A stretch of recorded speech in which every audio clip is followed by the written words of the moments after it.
எல்லாருக்கும் வணக்கம். இப்போ ஏற்கனவே பேசினதை எல்லாரும் கேட்டிருப்பீங்க. பறவைகள், மரங்கள், வண்ணத்து பூச்சிகளை பற்றி கேட்டிருப்பீங்க.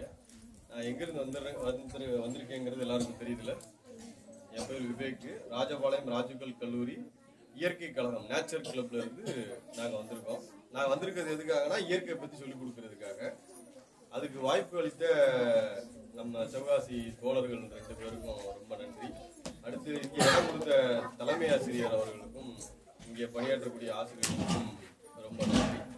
அடுத்து எங்களை அனுமதித்த ராஜபாளையம் ராஜுகல் கல்லூரியுடைய முதல்வர், nature club coordinator mister Ramji sir, அப்புறம் எனக்கு எங்கள் டிபார்ட்மெண்ட்லேருந்து ஒத்துழைப்பு கொடுத்த எல்லாருக்கும் ரொம்ப நன்றி சொல்லிக்கிறேன். இது வந்து முத நம்ம சந்திச்சிருக்கோம். அடுத்தடுத்து நம்ம நிறைய நிகழ்வுகளில் நம்ம இனிமேல் பார்க்க போகிறோம். ஏன்னா எங்களுடைய நோக்கமே 1ஆப்லேருந்து 5ஆப் வரைக்கும் இருக்கிற சின்ன சின்ன பிள்ளைகளை இதுக்கு இயற்கையை பற்றி விரும்ப வைக்கிறது தான் எங்களுடைய நோக்கம். இப்போ கடைசியாக ஒன்று சொல்லி முடிச்சுக்கிறேன். அணில் வளர்த்தேன், ஓடி போச்சு. கிளி வளர்த்தேன், பறந்து போச்சு. மரத்தை வளர்த்தேன், எல்லாமே திரும்ப வந்துருச்சுன்னு யார் சொல்லியிருக்காருன்னா அப்துல் கலாம் அவர்கள் அடிக்கடி சொல்லுவார். அதனால இனி எதை வளர்த்தாலும் வெளியே போயிடுச்சுன்னா திரும்ப கொண்டு வரதுக்கு ஒன்னே ஒன்று வளர்த்தா போதும், மரத்தை வளர்த்தா போதும்.